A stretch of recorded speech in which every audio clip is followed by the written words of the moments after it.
Biff, get your damn hands off her. Welcome in to the Bro Force Squad podcast, where we are just a bunch of bros drinking beer and talking movies. Or wine. Sophisticated in 2022. Pinky out. Pinky out always. I'm your host, the Mayor Jeff Hornacek. Thank you so much for joining us. This is episode 171, the 2022 movie preview show. And I never thought I would live to the year 2022. I actually owe both of you $10. Which, why would I bet that? Because I can't collect by...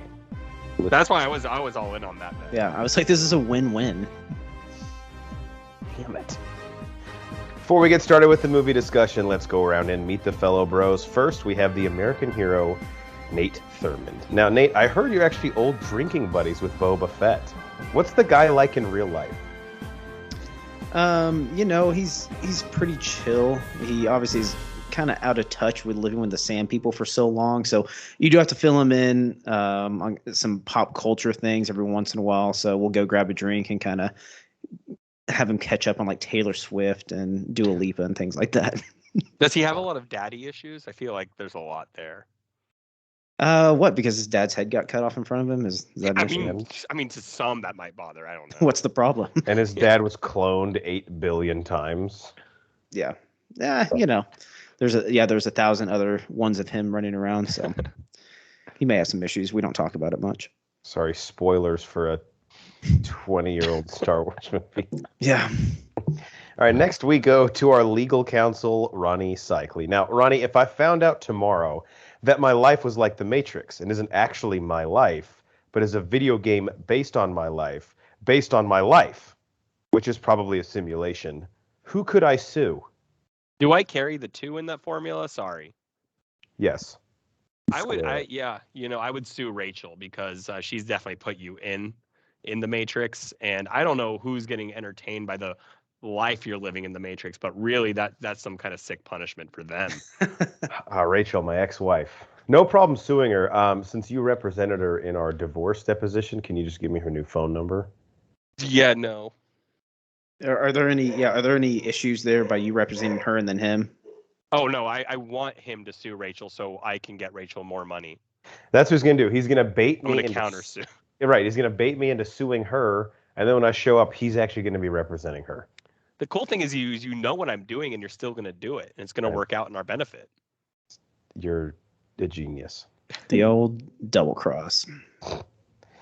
On company property with company property. So we're double jeopardy. So we are fine. I don't think you know what Jeopardy is. No. All right, well, on the Bro Force Squad podcast, we start every episode with the most important thing in any bro's life, and that is chest day. And our chest day today, following the theme that we've done for, I believe, our past 4 movie preview shows for the year, we are going to break down our picks for the year that is about to become in 2022 in movies. And we have a few different categories we're going to go through.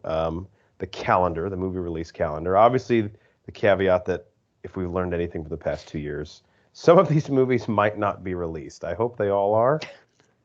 But we have been burned before. And there might be something popping up on this for a 3rd straight year.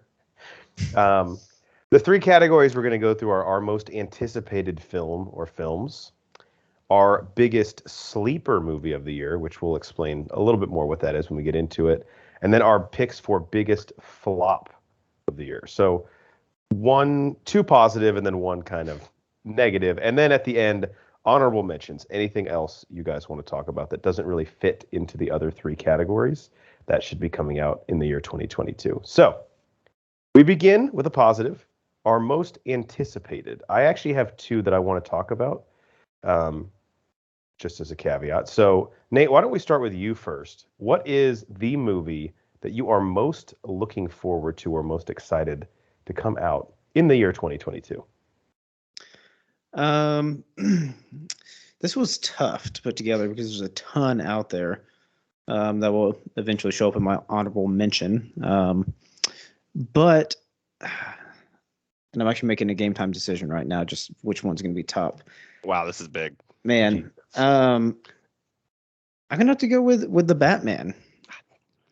I'm super excited for that one. I'm super excited to see what Pattinson can do with this. The trailer looks awesome. Looks like it has a ton of action. You got the gritty darkness that we got with the Dark Knight trilogy. So really, really pumped for this one. More pumped than any other previous Batman installations that have come out recently. So this one is up near the top of the list.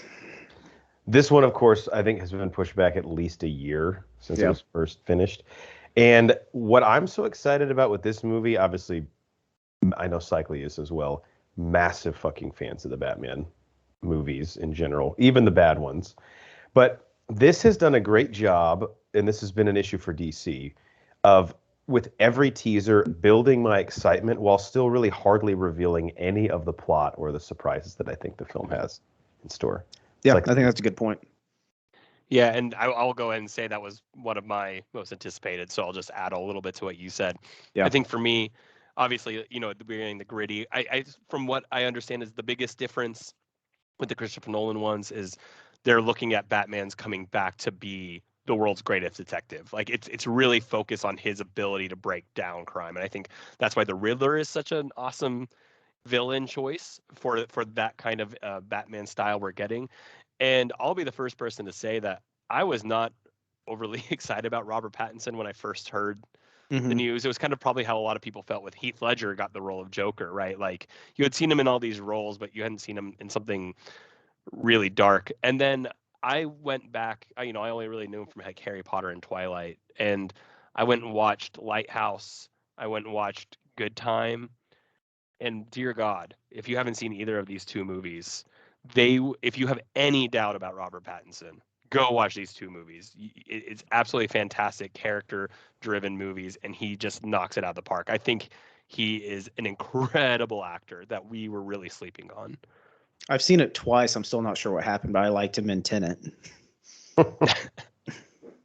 Yeah, this is my exact description of Tenet as well. Great movie, I think. I think.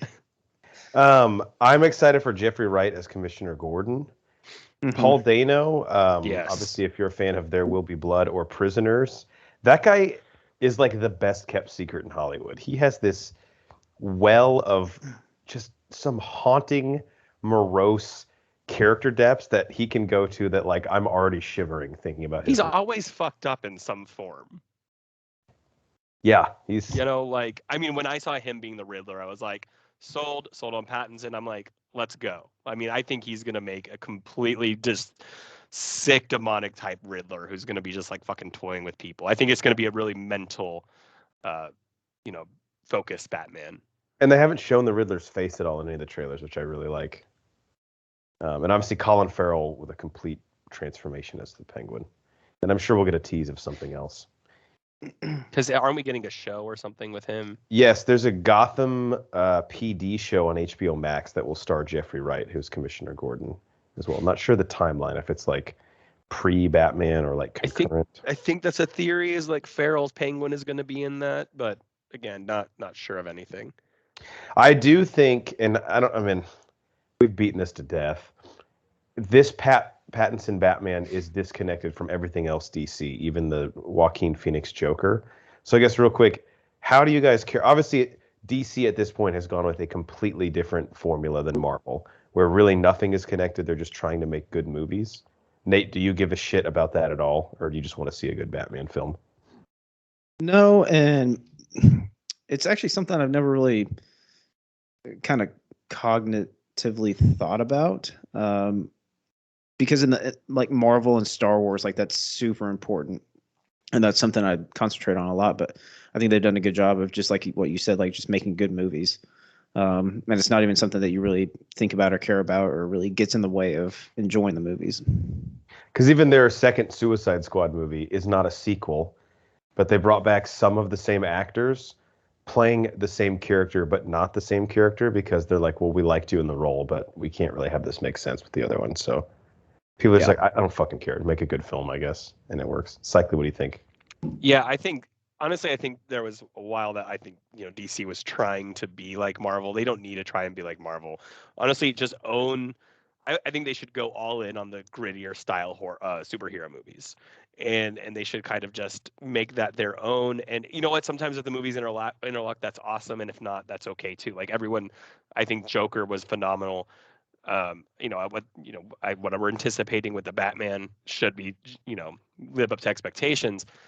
And if they did somehow make a twist, like I always thought with Joaquin Phoenix Joker, that he's not the Joker, maybe he's inspiring the future Joker, right? Like I like that idea of that theory. If they ever connected the universes, in fantastic. But DC doesn't need to be Marvel because they're not going to be. Like what Marvel's done is incredible. And as someone who Batman is my favorite of the superheroes, don't mimic them because it's not working. So do your own thing, make good movies one at a time, and who will complain? Yeah, I think as a fan of comic book movies, I think we need both. It's like nice to have that dichotomy. I don't want everything to feel the same. So give me my dark, gritty superhero movies, which we know will still do well at the box office. I think Joker made $1 billion, rated R. Everyone that says like, well, it has to be a 4-quadrant film and mass appeal. Like, no, it doesn't. If you don't want to fucking see it, don't go. Trust me, I'll go 3 times. It's fine. All right, Cycly, what is your most anticipated movie or movies of the year? Well, I did have the Batman, so I was prepared for multiple people to have Batman. So I'm going with Jordan Peele's Nope. And it's kind of hard to talk about because we don't know anything about this movie. Well, I guess I'll just add that is my biggest sleeper of the year because and this is why you and I are so fucking jacked up. All we have is a poster and 2 cast members. And I love it because the less I know about it, anymore. No, don't tell me. Don't even give me a trailer. I'll just show up. Please don't. Just give me the date it comes out.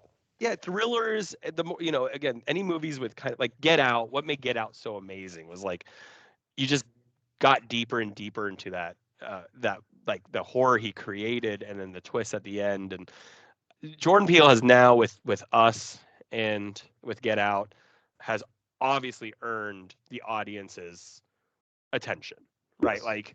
It's not like, hey, this comedian is doing these dark movies. Like, should we give it a shot? Sure. Now it's like, okay, what the fuck is he going to do next? So there's a lot of anticipation with it.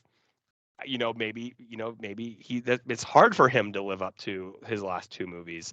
So, I mean, maybe the fact that we're not getting anything, is that on purpose because it's good, or is it on purpose because it's bad? I don't know, but I like not knowing.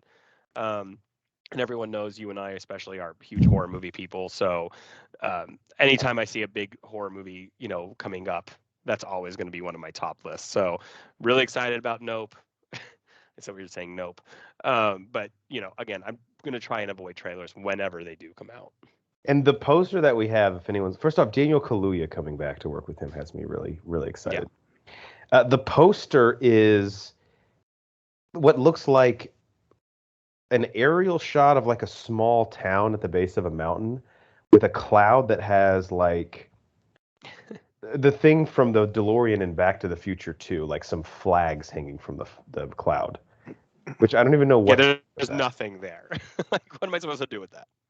And when I hear the title Nope, I just picture there's a scene where one of the characters sees whatever the horror point of the film is and goes, Nope.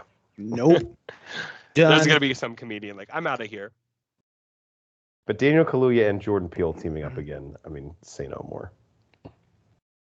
So yeah, the only reason I said it's my biggest sleeper is because the hype train, I think purposely, in terms of marketing, will not be fired up that much. Like this will be like Get Out, which really just destroyed the box office through word of mouth. Like the second weekend, people are like, dude, if you haven't seen this movie, you have to go see it. So that's where I am. Do we know when Nope comes out yet? Do we have a release? I think July. Okay, but I could be wrong. I didn't see it on the IMDb page, is why I was wondering. July 22nd, currently. Oh, sorry. Yeah, there it is. Nice. Okay, cool. Nice little end of summer. All right, my most anticipated is Thor: Love and Thunder. Which brings back Taika Waititi as writer-director, brings back Chris Hemsworth with the Asgardians of the Galaxy, brings back, somehow they patch things up, Natalie Portman returns to the franchise and will become Lady Thor. Taika Tessa Thompson, of course, returns. And I think the thing that we all have to be excited about, Christian Bale joins the Marvel Cinematic Universe. Making an appearance. As the villain Gore the God Butcher. And from the one still image released, I'm sure they'll have this be humorously done in the film. Chris Hemsworth is jacked again as Thor. So whether there's a scene with him and Star-Lord using the Bowflex that Star-Lord claimed he would buy in Infinity War, or some weird workout montage, this should be fun. And again, Thor Ragnarok, I think, is one of the most unique comic book films I've ever seen, and I just loved the fact that they could take this brooding and very self-serious Norse god and take the Thor story where his home world is destroyed and turn it into a buddy cop movie with him and the Incredible Hulk and have it work and not be like making fun of the source material was just incredible. Yeah, it was a great follow-up. Ton of credit. Ton of credit to Taika Waititi for bringing that in on Ragnarok, and kind of shows his fandom that follows him, and they probably saw the acclaim he got, and that's why he got. I don't know. Was he signed on for this like when he did Ragnarok, or did it kind of come after? No, it was after. I think he was on set playing Korg in Avengers Endgame, and that's when he said negotiations kind of started. Yeah, makes sense. We will pay you all the money. And Cycly, I don't know if you've seen. Have you seen the movie or show What We Do in the Shadows? I have not. I think you would love it. But What We Do in the Shadows is a mockumentary film that Taika Waititi wrote and stars in about a group of vampires that are roommates in modern-day Brooklyn, New York. And they have to find dates to the vampires ball, where vampires are supposed to bring a mortal to the party and then bite them at midnight. Ooh. So it's about them it's about them trying to meet people at the bars to take to this party. Is this streaming anywhere? I want to watch this. Probably. Jermaine Clement from Flight of the Conchords, if you know who he is one of the roommates. Yeah, absolutely. He's the party vampire. You should just start the TV series. It's streaming on Hulu. Oh. There you go. It's great too. Is that it? Like, do I have to watch one first? I haven't seen the movie, but I've seen all 3 seasons of the show. Oh, 3 seasons. Damn. Yeah, the show is in continuity in the same universe, but I think only has cameos from Taika Waititi and the other vampires. Yeah. Mm-hmm. Same sensibility, though. Did you guys have any more? I had one more most anticipated that I wanted to mention. I had those two, so go for it. So this is, right now it's just listed as Untitled David O. Russell movie, who did Silver Linings Playbook, The Fighter, American Hustle. And we don't even have a plot synopsis for this, but I'm going to read you the cast list. Buckle up. Your jaw is... This literally looks like a little kid playing with like toys in the bathtub. And it's like, and then Batman fights Optimus Prime, and then Simba from Lion King comes in, and then Green Ranger fights him too. It's like you're just saying all the coolest things.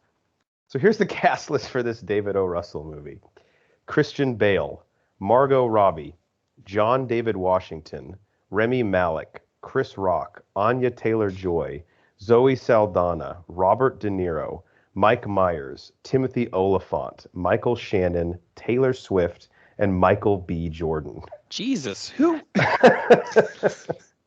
What the fuck? And on the Google page for this movie, you actually have to hit show more to even find Michael B. Jordan's name. So it might be a small part, but he's like one of the hottest actors in Hollywood in the past 3-4 years. Yeah, he was in Space Jam. Spoilers. Damn it. Oh, not Michael A. Jordan. Cycling. Fuck. So yeah, I have no idea what this movie's about. I've been a pretty big fan of David O. Russell's like recent work. Like I like the 3 movies I mentioned. And that cast, I mean, Jesus tits. Like yeah, that's insane. What was the budget just to those guys? Like $100 million? Yeah, that's quite a bit. But yeah, you're seeing him pull. You're seeing him pull from a ton of his cast from other movies. It looks like. Yeah, I wonder if like Mike Myers or something. Like some of these cast members are going to be like. Remember in Inglourious Bastards where Mike Myers is somehow in it? Like you're like, wait a second. Right. Yeah.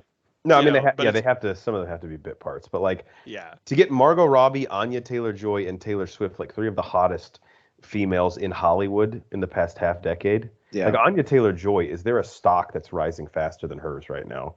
Probably not. Just, or even like you were kind of saying, Cycly, how it was kind of just a bit Mike Myers being in Inglourious Bastard, like Margot Robbie in The Big Short. Mhm. She's Yeah, just in a bathtub naked, which is that telling the could be in story, any which is movie. fine with me. So gross. Ugh. Bleh.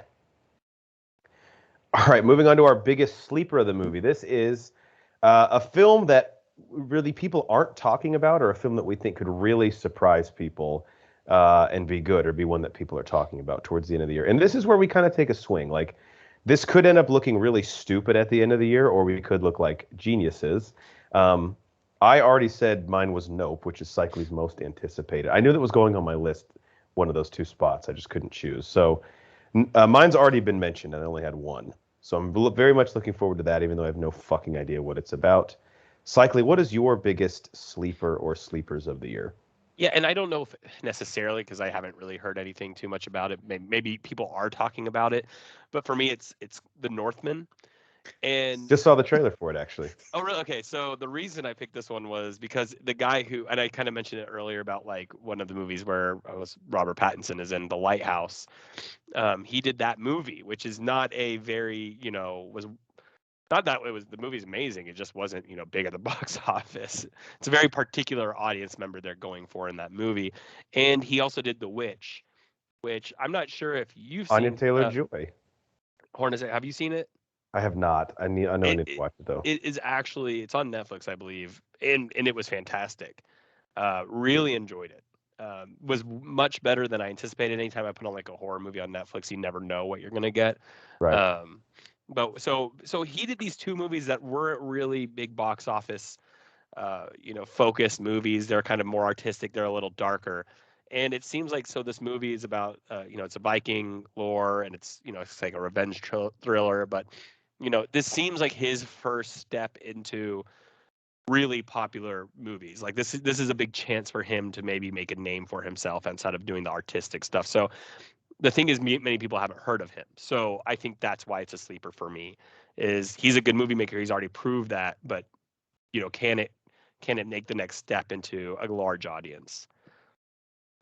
And I don't know, have you seen the trailer for this yet? It just dropped this week. Yeah, actually, I haven't.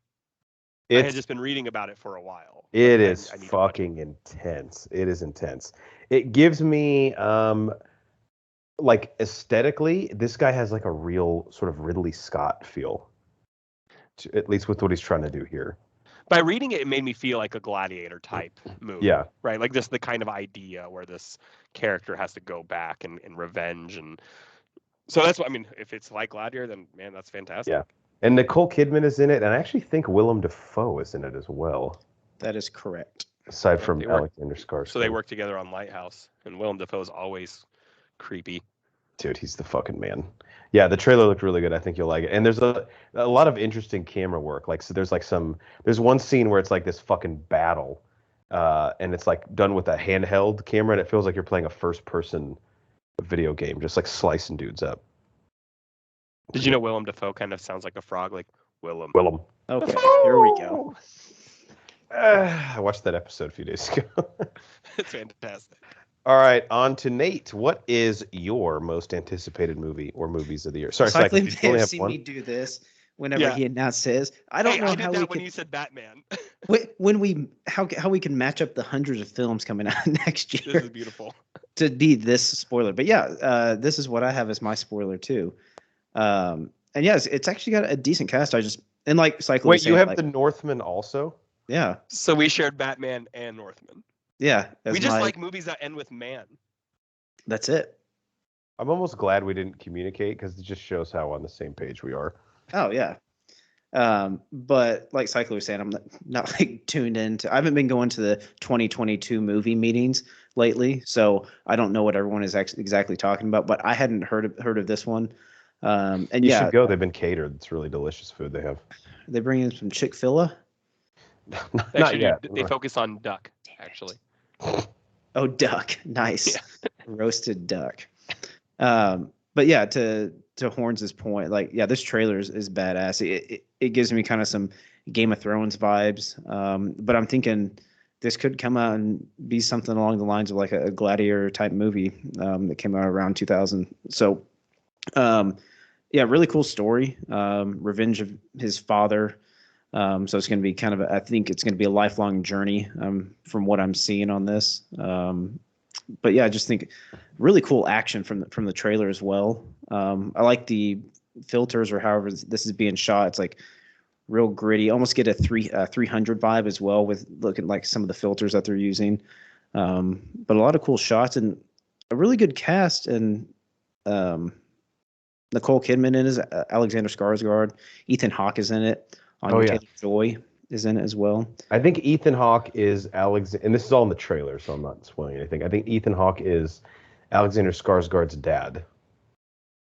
If I remember. I believe so. Yeah. Is this a March or April release? I can remember. April. I think it's spring. Okay. Yeah, April. And then just since I said it has a Game of Thrones feel to it, I mean it has. I'm gonna mispronounce his name. Hop for Julius Bjornsson, the Mountain. Oh, Bjornsson. From Game of Thrones. Oh, Bjornsson, yeah. So Thurman, I think that means we have to see Batman and the Northmen together. That's your double bill, the man trilogy. Yeah. Okay, you'll come down here and see one, and I'll come up to you and see the Perfect. other. But yeah, Northmen. Haven't heard much of anyone talk about it, but saw the trailer, read up on it, and yeah. And I don't think we said his name, Robert Eggers.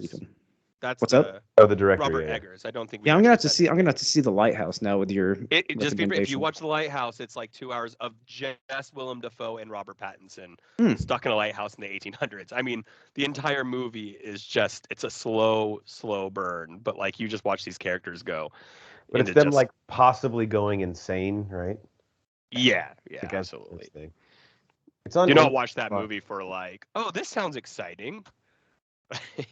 It's Willem Dafoe, Robert Pattinson in this purest form. So, and I think you could put Willem Dafoe like in a fucking phone booth.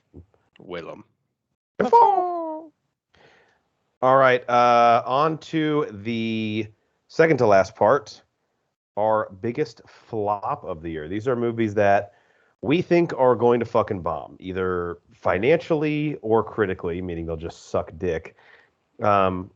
To me, this was actually hard in the sense of like there was like 5 movies that I wanted to put on the list. So I ended up settling on 3 movies that I put on this list. So why don't we just go? Do you guys have more than one? Any of you?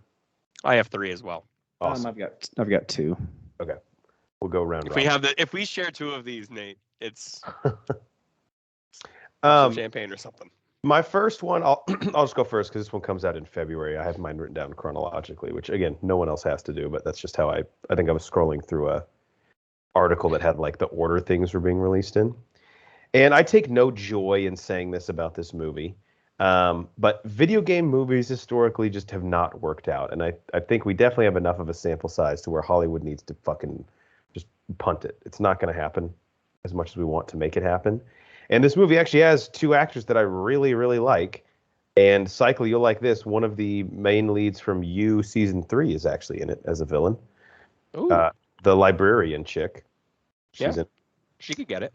And this is the February release of Uncharted, starring Tom Holland and Mark Wahlberg, based on the very popular video game series on the PlayStation. And I've seen these trailers, and I hate to say it, but I think I'm getting a little Tom Hollanded out in these types of roles. Like I want him to do a romantic comedy or a drama or something. I know he did Cherry, but like you don't need to play like the funny, quirky, affable action star again. Like I've had my fill of that. And even though the video game series is great, I played the first 2 games. I just watched this movie and I was like, I don't need this at all. And maybe there's a demographic that people are going to flock to the theater to see this thing, but I also think coming out in February doesn't help it. Traditionally, that's kind of been a dumping ground for movies. So I think Uncharted will bomb. I don't know critically, but definitely financially, I don't think it's got a shot. What do you guys think? I almost put that on my list. But yeah, just looking at it face value, it did not look like one that's gonna rake it into the box office. Love Wahlberg, love Tom Holland, but not feeling it. You said it exactly. Video game movies are all in or out. Like, I mean, it's really hard to think of a video game movie that's been like, oh, that was, pretty good. It's just, they have a tendency to more likely than to suck. Yeah. And I don't know. I thought I was excited for this, and then I saw the trailer, and I was like, no, I'm good. Yeah, Tati Gabrielle may pull me in to watch it. Is that the girl from You? Yeah, Librarian. Yeah. All right, Nate, what's one of your biggest flops for 2022? One of mine is one that I don't know who really even asked for this to be made. Well, actually, I say that, and then actually someone on this pod may have asked for it to be made, but Legally Blonde 3. Hell yeah, let's fucking go. You know what's weird? If anyone asked for that, it's my dad. I've never even seen the second one. My dad loves these movies. I saw it on the release calendar, and I saw Mindy Kaling actually wrote it, which has me kind of interested. But then I saw no Luke Wilson, and I didn't know I cared about him being in this franchise as much as I did. Because when I was like, well, no Luke Wilson, you can fuck right off. I want you to go to the movies and put your nose up like, Luke Wilson isn't even in this. I will not be seeing this with your glass of wine. Yeah, it's expected in May, and like the IMDb literally has nothing on there. There's not a trailer out. There's no still pics of anything. I don't even think they have a description of what the movie's going to be about, except it has Reese Witherspoon and Jennifer Coolidge in it. That's about it. That's all they know. I don't know if they think that's enough to draw in the money at the box office, but yeah, just stop trying. I didn't even know this was coming out. Stop trying. All the lists I saw, it hasn't even been mentioned, so that's not a good sign. I have to say, I'm a little surprised Reese Witherspoon would jump back in and do this. She's done a lot of she has a production company now, and she's kind of taking a more serious fare. And this just, I mean, obviously it's a paycheck gig at this point. Like, you don't do the third one, but maybe that's why they couldn't afford anyone else except Jennifer Coolidge. Yeah. What is Luke Wilson up to? I mean, come on. If they have Reese Witherspoon coming back, I don't know why she would come back except for a paycheck. So they may go in the negative on this one because of how much they may have paid her to come back. And let's say I were to give it a poke, because our wives may twist our arms.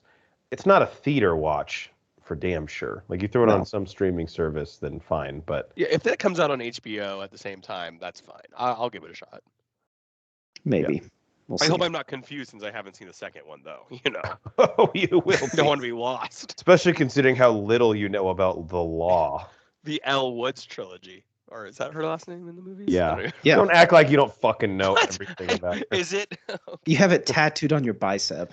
Look, that was just a coincidence. It's a birthmark. I was trying to go for Elijah Wood. It didn't work. Oh, yeah. But I ran out of money in the chair. And is that what it is? Okay. Elwood is actually another fictional character. Yeah, no, just finish up with that, actually. Yeah, it's less letters. For some reason, I wrote the last name first. Weird tattoo artist. All right, Cycly, what is one of your biggest flops? We'll do round robin. You can do two in a row. Yeah, because I got 3, but 2.5 that I really want, 2 of them that I really want to say. I'm going to start with Elvis. That we're doing a biopic on Elvis. I saw that. Directed by Tom Hanks, right? Yeah, is it Tom Hanks? Maybe I read that wrong. It's Baz Luhrmann, and Tom Hanks is in it. Oh, okay. So Tom Hanks might be the best thing that this movie is going to be able to bill. It's not necessarily that I don't think this movie could be good. Like, I mean, by all means, it could be a fantastic, critically acclaimed film. I just think we're past the point of caring about Elvis. And there's no, insult to the legend that Elvis was, or, what he was able to do. But they even talk about it all the time in Vegas. Like, back in the day when, Elvis impersonators, Elvis weddings, and all these kind of things, it was always huge. I've seen so many stories the last 10 years about, like, no one gives a shit about Elvis anymore. Like, there's like one Elvis impersonator left in Vegas. It's like, it's not a thing. And the generation that loved Elvis, like, maybe my dad liked Elvis. I don't think he's going to care too much to see this. Again, Tom Hanks is going to draw people into this movie. But I just kind of like, I think because there's a bunch of other biopics that have happened the last few years, especially with Elton John and Queen and all these kind of things. It's like, oh, okay, well, Elvis gets one. And I'm like, sure, let's do it. But I just don't know if the audience is there for that anymore. And I'm going to send you a photo of the actor playing Elvis, a guy named Austin Butler. Does he not look like the most conceited person you've ever seen? Jesus Christ, that jawline. cut Like, glass. do you think this guy likes to talk about himself at parties? Yeah, as Elvis. Another thing with Elvis, I know his cultural impact is very, very significant, but one advantage that Queen and the Elton John biopics both had that I think he really doesn't is like even if people don't realize it, they know a lot of the songs from those two respective artists. Elvis, like if he ain't nothing but a hound dog, maybe, but like there's not like a banger that he has that people are like, oh shit, that was Elvis. I mean, there are a lot of Elvis songs, but I think also his image has been. I think nowadays people look at Elvis as he literally just stole a bunch of black people's music and just sold and the moves, the dancing, the themes, like, and made it famous, and never gave really real credit to those people, those musicians who created that or the dance moves that were created. Whereas Elton John and Queen, like they had their own styles. Like now it's different. Back then, most Elvis fans didn't really know that or were aware of the actual culture of black music and its impact on America. Elvis stole that, but now we know. So I think that image has not that I'm not saying Elvis did anything wrong or whatever. I just don't think his impact on today is lasting like all these other old musicians. I guess it depends on what they focus on in the biopic. But I think the one thing that would be kind of interesting is he did sort of insert sexuality into music, really for the first. Yeah, absolutely. His hips didn't lie. You say his penis. Oh, his penis did sometimes lie. Like a cock dick. But that's my thing. It could be critically acclaimed. I just don't know if it's the audience on this one. It could be Austin Butler's breakout role, or it could just cement him as having the most punchable face in Hollywood. Why not both? Only time will tell. Right, exactly. What's your other biggest flop for the year? So I hope I'm really wrong on this. I think blockbuster or budget wise, and it's going to do fine. But it's The Secret of Dumbledore, and it's not that I love. I'm going to be going there on opening night for sure. I think it's going to make hundreds of millions of dollars. That's not the problem. This franchise, the Fantastic Beasts franchise, has had its ups and downs with obviously, cast members and just disjointedness on its releases.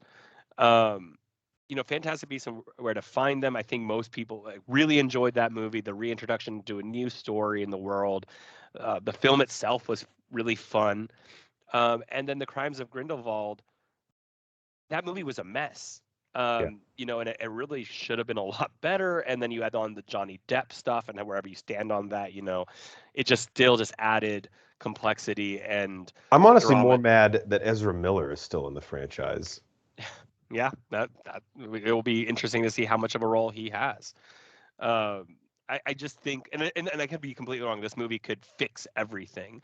I think the Johnny Depp not being in there is actually really not a bad thing in the sense of Grindelwald.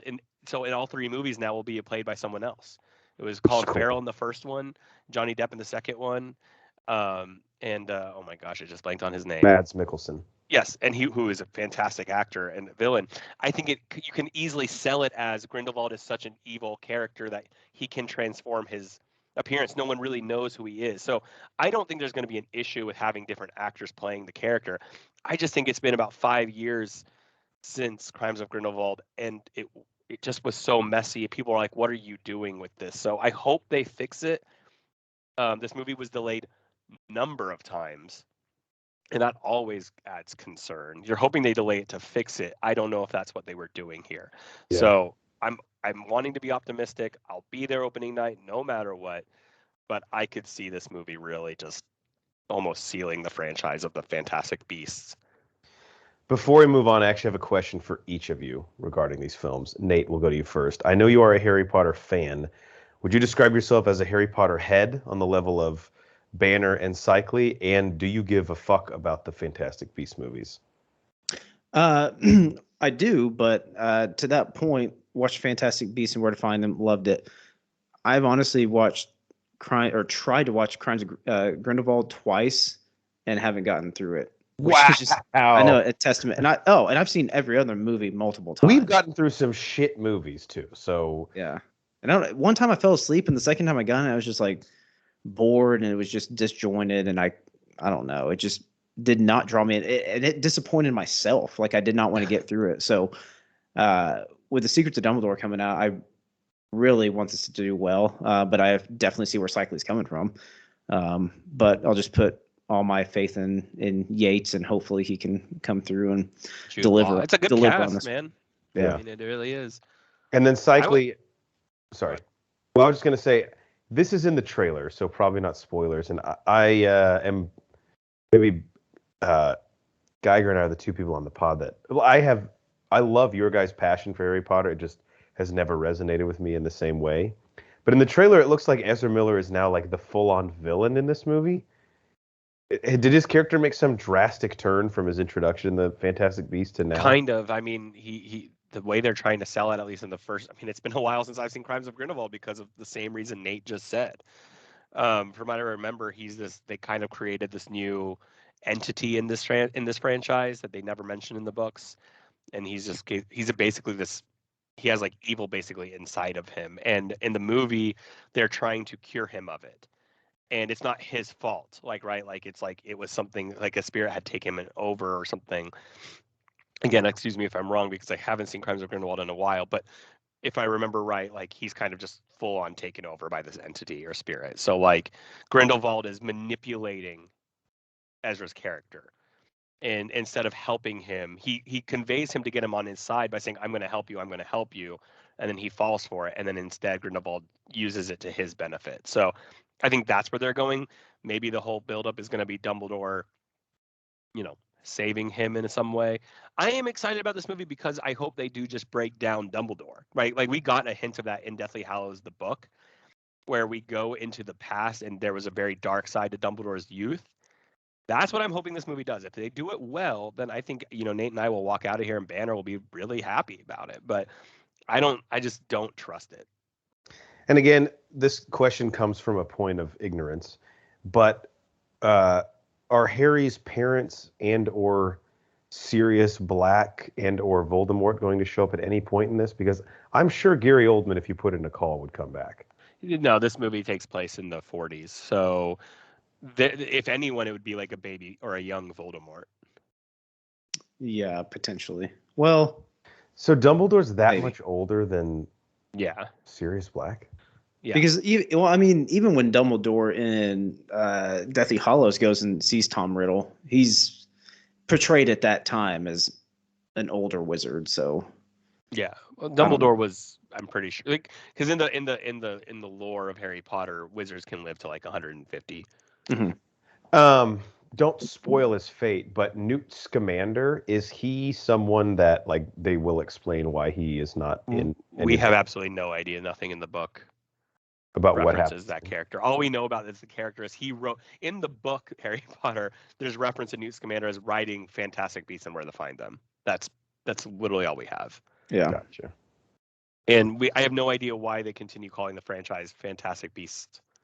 Like just it was like one reference in the book, and like I got it for the first movie, but calling it the Fantastic Beasts franchise, like why are Beasts going to be continuing to be a focal point of this franchise? I don't know. Do we think that Newt was just a vehicle to get us narratively to Dumbledore and it will become his franchise? Or because once Dumbledore's on screen, especially played by Jude Law, people are like, hey, Eddie Redmayne, I love you, but can you just sort of shut the fuck up because Dumbledore's talking? I think you're exactly right. They should have done one movie with Newt and just made it his own. Having a Grindelwald Dumbledore story would have sold on its own. Nate, do you agree with that? Or yeah, I think so. I mean, those are like the OGs, Yeah, I don't know why they went about it. That's why it feels like the whole thing just feels messy. There was a clear path here, and for some reason they're making it as difficult as possible. Sounds like my ex-wife. Don't talk about her like that. All right, Nate, what is your other biggest flop of 2022? That would be the animated movie that's coming out, Super Mario Brothers. Great pick. And I want this to do great. I cannot piece it together with the casting that's come out. I don't know what direction they're trying to go with this. I don't want it to do great, so I'm just confused overall. Not saying I could have done a better job casting, but I don't know. It's just none of the roles feel right. And you're kind of all over the place with what kind of actors you have in here. So Daniel Day-Lewis as Yoshi though is fantastic. Yeah, dude, you joke. That is the type of fucking role he would come back to. A method actor being Yoshi, I would just. He would drive everyone on set insane. His family's like, we had to kick him out of the house. He was like using his tongue to. The way he was eating food was disgusting. He was pooping eggs. He made us right on his back all over the place.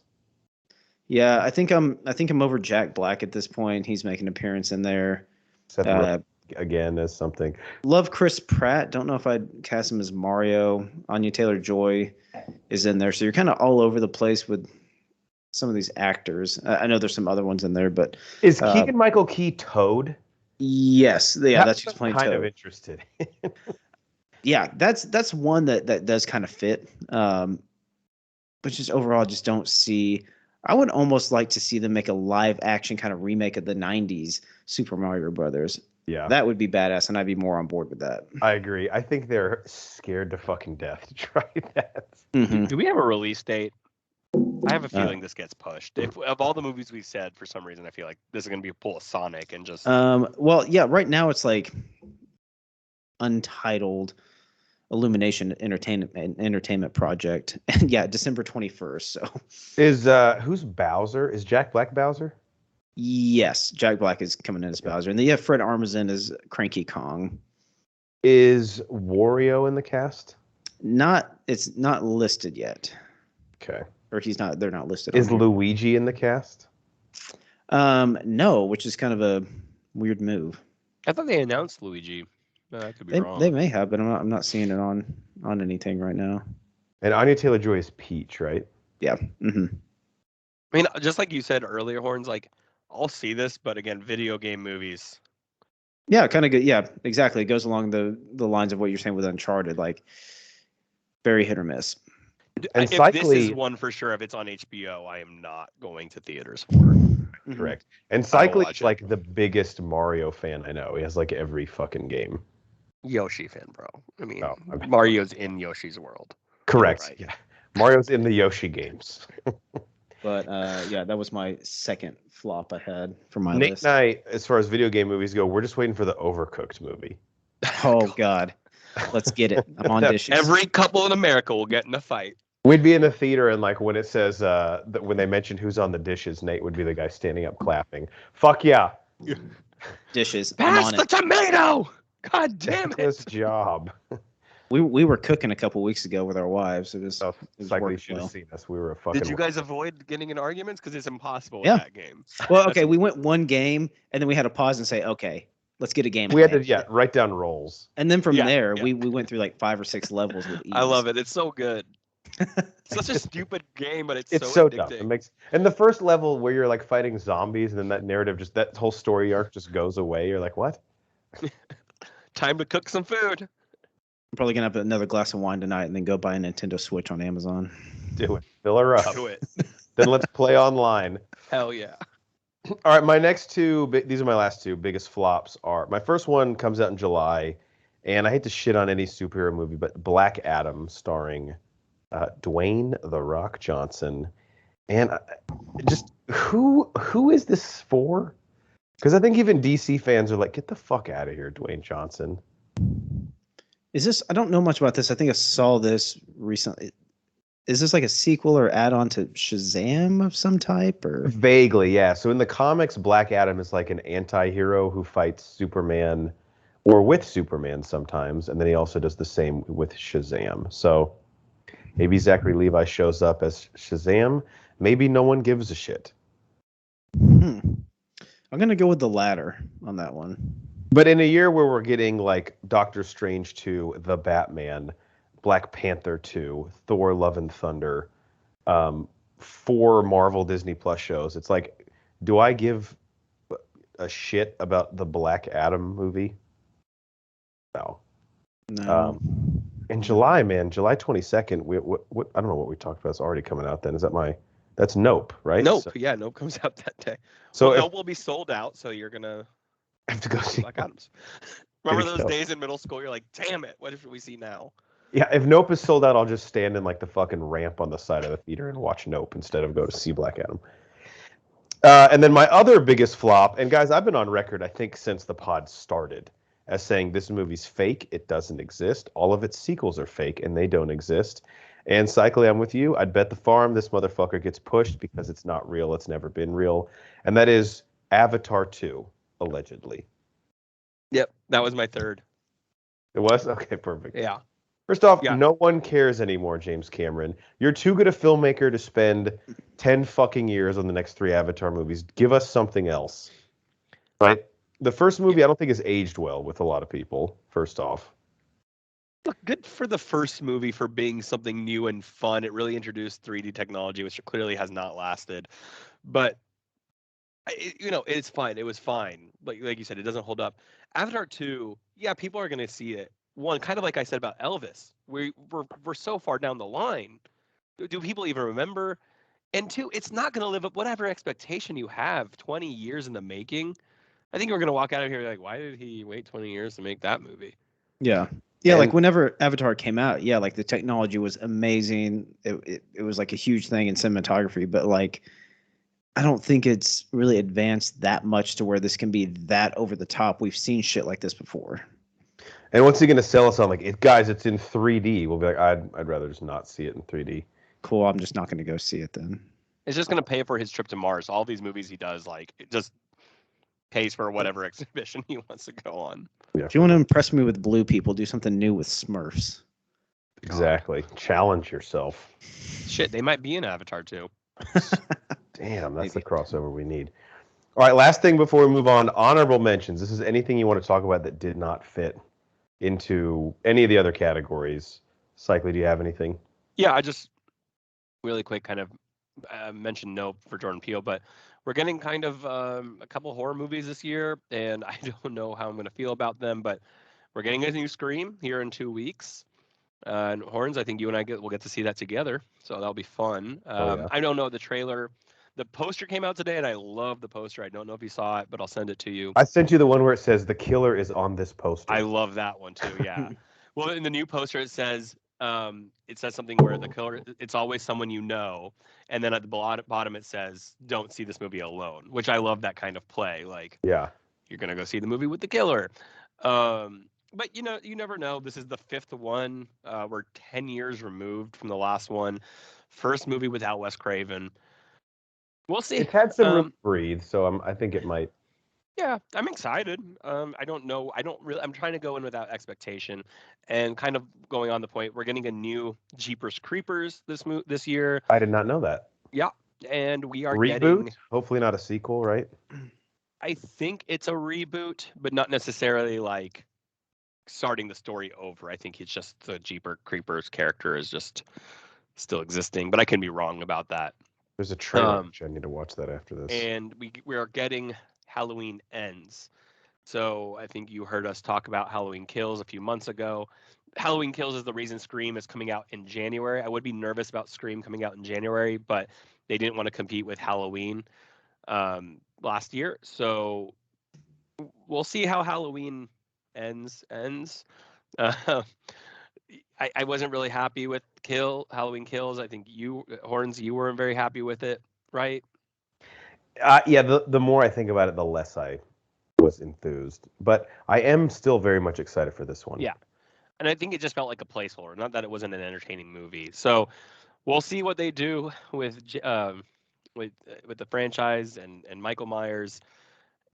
If they're going to kill him or what they're going to do. I think we talked about that. Is he going to speak? Are we going to see the face? Is he going to die? What are we getting? We need some sort of send off. So I'll just end it with my shout outs to the horror movies we're getting. Oh, and Guillermo del Toro doing Pinocchio, and like a horror take on Pinocchio. It's going to be a stop live action. Interested. Yeah, I mean, just him. He's a great horror film director, and I think Pinocchio could be made really dark. So yeah, those are kind of other. I'm always going to bring out horror movies in this pod. So a toy that comes alive. Have you heard of Chucky? I have not. Small Soldiers. Never mind. One other horror movie I just want to give a shout out to. I believe it actually comes out in January or February. The Black Phone, starring Ethan Hawke. I almost mentioned that. That was on my honorable mention of shoutouts. Very creepy trailer. Very creepy trailer. I like the concept. Kidnapped children and locked in a basement, and they hear the voices of the previous victims, I believe. Right. And it tells them how to escape. Or something to that degree. Good shit. I'm glad you focused on horror. That's sort of what we depend on you for on here. Horror. Nate, how about you? What are your honorable mentions? I'm just gonna throw one out. Well, I don't know. I may have lied about that. My top honorable mention, and this one just intrigues me so much. There's not much about it that's been released yet. Plot is kind of under wraps per IMDb. But the title is Cocaine Bear. And you need a synopsis for that? That's your fucking movie. You really don't. I mean, that's all you need. Sold. Runs through village. So I've seen this listed different places as a thriller and a comedy. So I'm intrigued if it's like a mix of both. There's a lot to unpack here. So I know the plot and synopsis is roughly around a true story of a 175-pound. Excuse me, true story? Yep. 175-pound black bear that ate a bag of cocaine and died after it fell off like a plane or something. What the fuck? Yeah, so 100%. Thriller comedy. Not sure which one's going to be. Maybe a mix of both. Director, Elizabeth Banks. Okay. I'm going to share my screen with you because there are these stickers you can buy, and they say, Cocaine Bear, Ultimate Party Animal. I'm in. Okay, with North Carolina. I was gonna say, what is the sideways hat? Or is that Virginia? I don't know. That's Kentucky. That's Kentucky. Yeah, that is Kentucky. Hard to tell. Yeah. And then the cast on this: Christopher Hivju, who was in Game of Thrones. Oh, God, what was his name now? Red beard guy in love with the blonde. I would remember his name. God, I can't remember. But I tried to push all of Game of Thrones out of my mind. That's fine. He's also in Fast and Furious 7. But he is in it. He played. Oh, Thormund is who he played. Sorry, Kerry Russell, Ray Liotta, O'Shea Jackson Jr., and Jesse Tyler Ferguson from Modern Family. So Alden Ehrenreich, who's Han Solo. Oh yeah. This thing is all over the place. I don't know if this is Elizabeth Banks' directorial debut. I know she did the Charlie's Angels reboot. Oh, okay. This is taking a little different direction. And I think no, she doesn't star in it. But yeah, I'm so excited to see where this goes. I have no idea, but it has my intrigue for sure. I mean, I'm sold. You had me at Cocaine Bear. That's literally, you didn't need to say anything else. I could have just said cocaine and be like, done. What a great find. That didn't come up on any list I looked at. So. Yeah, Cocaine Bear, directed by Elizabeth Banks. You know, he was just typing cocaine in his search bar. And then he's like, what's Cocaine Bear? What's this? The fact that I didn't... I'm glad you brought that up just in case you have to represent me in court later. So yeah, I got you. Genius. All right, I have just two I want to mention quick. The first one is actually a pair of movies because there's a theme happening right now in the Marvel Cinematic Universe, and it's carried over into a DC movie. And it's just very exciting as someone like me that is a sucker for anything nostalgia, and that is the multiverse concept, that superhero movies across different time periods, different actors playing the same character, all coming together. And we have two movies this year that are highlighting this in a very big way. There's one from Marvel and one from DC. Like I said, the Marvel film is, of course, Doctor Strange in the Multiverse of Madness. And the rumors are a-flying, folks, of who's going to be in this. I've heard everything from Chris Evans coming back as the Human Torch to Patrick Stewart playing Professor Xavier to Ben Affleck returning as Daredevil to Hugh Jackman coming back as Wolverine, now that Disney owns all those properties. Then to top it off, you have the Flash movie starring Ezra Miller, who I hate, but this movie sees the return of Michael Keaton as everyone's favorite Batman. Ben Affleck was somehow talked into coming back. We might see like a Brandon Routh as Superman.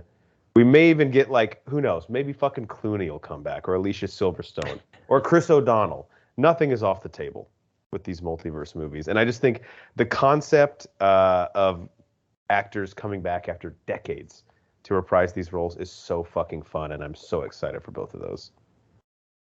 Can we get Arnold? Who knows, man? Ooh. Maybe Mr. Freeze coming back. God, just give me one more pun. Just one more.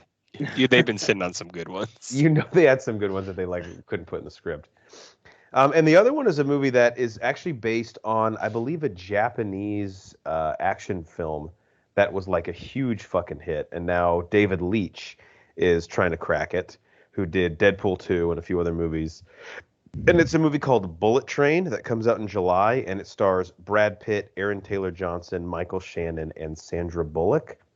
And the plot synopsis is, what if a bunch of assassins got on a train and got their missions all fucked up? And there was a cocaine bear on the train. Just add him to any movie and it just gets 10 times better. Star Wars Episode 1 with Cocaine Bear running around. That should be our thing. Like, always we have to come up with where the bear would fit in all these movies. Yes. So Bullet Train, I don't know if I'm necessarily excited for it, but Brad Pitt, Sandra Bullock, Michael Shannon, Zazie Beetz, Aaron Taylor Johnson has me intrigued. And then you throw in the plot, which seems pretty interesting. A bunch of assassins on a train, probably trying to kill each other, maybe by mistake. Could be kind of a fun hour and a half at the movies. Huh. All right. Interested. Directed by the same guy who did Deadpool 2, it looks like. Mm-hmm. Yeah, he's got some good action sensibilities. And Zazie Beetz, he worked with on Deadpool 2. She played Domino in that movie. And actually is Joaquin Phoenix's neighbor in Joker, who he thinks he's in love with. Oh. Yeah. Okay. And Nice. Nate, she's the voice of Invincible's girlfriend in Invincible. Oh, Adam Eve? Or no. The other. No, that's... Yeah, the other one. Okay. Yeah. The player. He's got multiple girlfriends. All right, we're ready to move on to Protein Shake. Let's go. All right, this is where we talk about what is in our cup, also known as what have we watched lately. I have 5 things, but I will not talk about any of them that much except for maybe one that I know Cycly watched. How about we just go round robin? Cycly, let's begin with you. What is something in your cup that you have seen lately? So I want to talk too much about it because I think Banner has also been talking about it, but I am completely caught up with Dexter New Blood. We have 1 episode left leading to next week, which we don't know. Wow. Is it a series finale? Is it a season finale? We don't know. Nate, are you watching this? Were you a Dexter head? I love Dexter, but I don't have Showtime, so I haven't been watching it. If you say they do a month free. I know. I've seen it pop up. They've been teasing me with it, and I'm just like, I just need to do it and knock Dexter out. I waited long. I waited till about the 5th episode, so I knew I could binge it and then finish it within the month. Good call. So with you listening, I won't try and say too much. I'm really enjoying it. It's nice having Dexter back. It does feel like more of the first 4 seasons, which I've always said, and Banner has said that. And Nate, I'm sure you feel the same way. The first 4 are definitely so much better compared to the last 4 of the original series. Yeah. But at the same time, we have 1 episode left, and I know it's going to be an hour long. And I don't think it's enough time. I think we need another couple of episodes, and I'm kind of concerned because... Or another season. I mean, the reason to bring Dexter back was because of the fundamental disappointment everyone felt with how it originally ended. The way it ended. Exactly. Like, that's the whole point. So I'm sitting here, okay, you're bringing it back because people were mad. You brought in the original showrunners. You brought in the original writers. You brought in everything that made the first 4 great. And they've done it. I've really enjoyed this. I'm not saying it's better than Trinity. It's better than anything else. But I've thoroughly enjoyed it. I don't know what to expect for this last episode. So I'm excited next week. I'm sure Banner and I will talk about it. But without giving anything away, I'm nervous they've written themselves in a corner where unless they do something completely unexpected, I'm not sure what kind of ending we're getting, and are we in the same hole we were 10 years ago? So maybe they're smarter than me, and I very much think that and hope that, but we'll see. I mean, there could be more to it. Now, I don't think this will give much away because I know the trailer kind of shows where it's taking place. Is most of this still taking place in the lumberjack area that So he's in? I will tell you, yeah, that's really addressed immediately. So he's not in the Pacific Northwest at all, Mm-hmm. ever. So I'm not sure that's that's not a spoiler to say we don't know if that lumberjack scene happens before or later because Oh, okay. there's no explanation. He is in upstate That's New York. intriguing. Okay. Yeah, he's in upstate New York, and it's been 10 years, 12 years since he left Miami and faked his death, and he's just in this mountain town or like this cold winter town in New York. So either he went to Portland for a while and became a lumberjack, or maybe that's where he escapes after this. I don't know. That'd be kind of cool if that was after this. It Yeah. could, and maybe that's what they're going for. But They're doing some filler work. yeah, so maybe they're trying to bridge that gap on how he ended up there. But again, I don't think an hour is enough left. I don't know why. Like, I think the original show had 13 episodes, so I don't know why we're only getting 10. Hmm. But right. Nate, you should definitely, I'll jump on it. do your free membership and knock it out. It's very bingeable. How many Good people are call. going to do that? Just sign up for the free month once Dexter Oh, ends? that's why they're doing it, but just in the hopes that people forget to cancel. Yeah. 100%. Which is a business model that many companies have survived on. Yeah. All right, Nate, what's in your cup?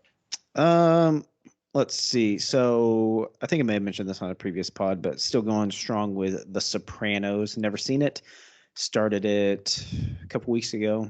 I probably said this before too, but watched the first episode with the wife just to give her a chance to say, hey, if you want to watch this, and then like after she's like, no, you can go on your own. So been trying to knock that out. I just started actually episode 1 of season 2 today. So Hey, you're like, I did this too. You're like 2 episodes ahead of me. So let's get on par and we can talk.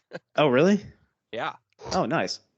And this is one of those, like you get into it and like it draws you in pretty quickly. And like a lot of shit happens in the first couple episodes. It's not one of those ones that like Breaking Bad, you got to wait a couple episodes to get into it. It starts off hot. And it's kind of fun seeing some of the things back at like the turn of the century and some of the dress and like cell phones and things like that. You get kind of the nostalgic factor now, now watching it 20 years later. So it's pretty cool. I know what the last scene is. I mean, kind of been spoiled. I wouldn't even necessarily say spoiled. It was just kind of a pop culture phenomenon because it was such a big deal and everyone kind of posted and saw about it. I don't think that ruins the whole series for me or anything. Because at the end of the day, I think the final scene is kind of up to the viewer's interpretation at the end of the day. So. Yeah, I'm the same. I know the ending too, but Yeah. I've been excited to actually start the series. I've heard so much about it, so I'm glad we're in that boat together.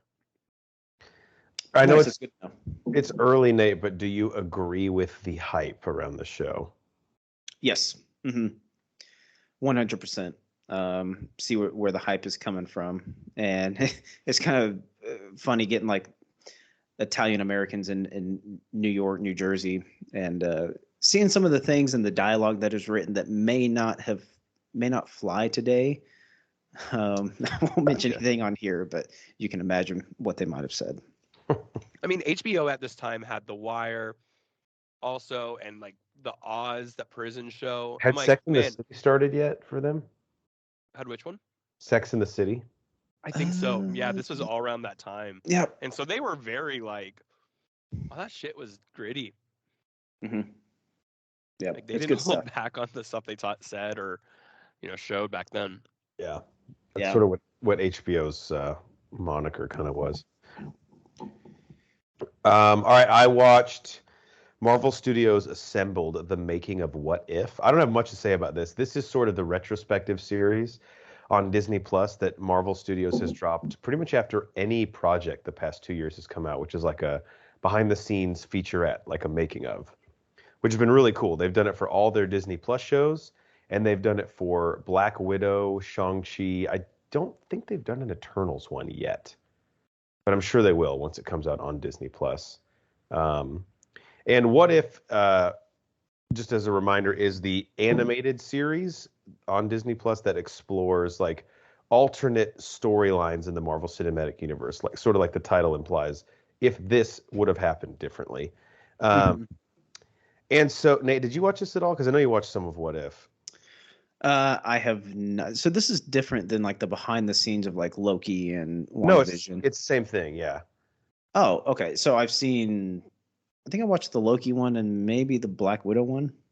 Yeah, they're kind of hit or miss. I think the main thing that I kind of get frustrated with is they have hardly any interviews with the cast and the performers, which like I get like maybe is to put these things together, and for like budgetary reasons it's just easier to get like directors and writers, and those takes are still interesting.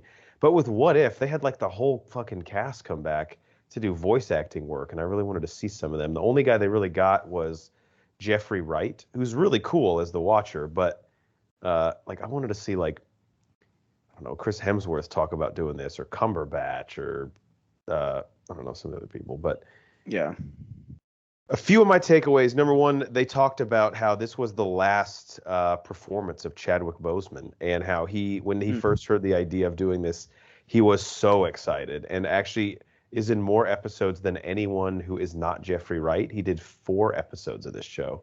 Oh, wow. That's awesome. Yeah, and they said he was like loving doing T'Challa's voice in studio, and he was like, dude, if you guys ever do a second season of this, let me know, obviously. Damn, that's sad. Yeah.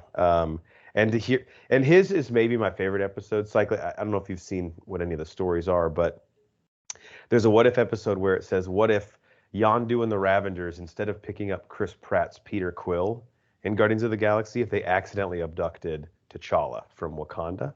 Mm-hmm. So T'Challa becomes Star-Lord, and it shows how everything in the universe turns out differently. He ends up being best friends with Thanos, who Josh Brolin returned to voice. He talks him out of his genocidal plan. And really just everything in the universe turns out differently because T'Challa ends up in space instead of the bumbling Chris Pratt character Star-Lord. Yeah, Thanos in that one was really funny, actually. Yeah, he was. The other idea was, before the bro Thor idea was conceptualized, they were actually going to go with an evil Thor.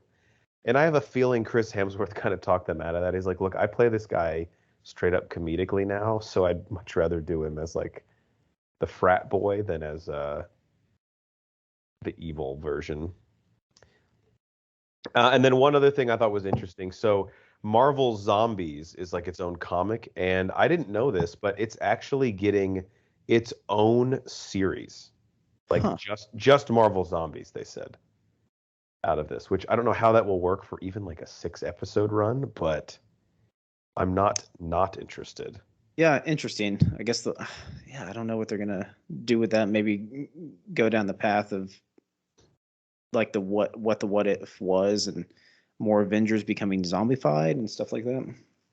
Yeah, I guess there's a lot to do there, but I just don't, again, to have the idea be, because some of these ideas I was even getting kind of bored of by like the end of the 30 minutes. I was like, okay. Yeah. Next. I guess I'll mention one other thing. I know, actually, it's like you watch it, Matrix Resurrections? Yep.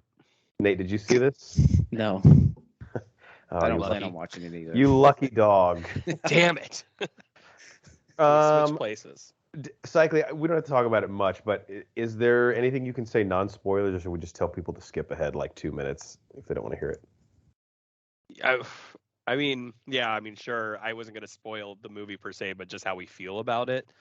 So that's probably something you don't want to know. Yeah, maybe skip ahead to hit the 30-second forward mark like 3-4 times right now. I would say for me, the best thing the movie did was make me want to rewatch the original Matrix, which I have done, and I've actually rewatched the Reloaded and Revolutions. That was the best thing the movie did, was make me miss it. I think they had a couple things where I for a minute there I was excited, for a minute there I was really enjoying it, and the movie ended and I felt entertained. And then the more I thought about it, the more upset I was and pissed off I was. And I was like, wait a second, that movie sucked. So, yeah. What do you think? Yeah, so I come in, I've loved the first Matrix, and I am a pretty big apologist for Matrix Reloaded, the second one.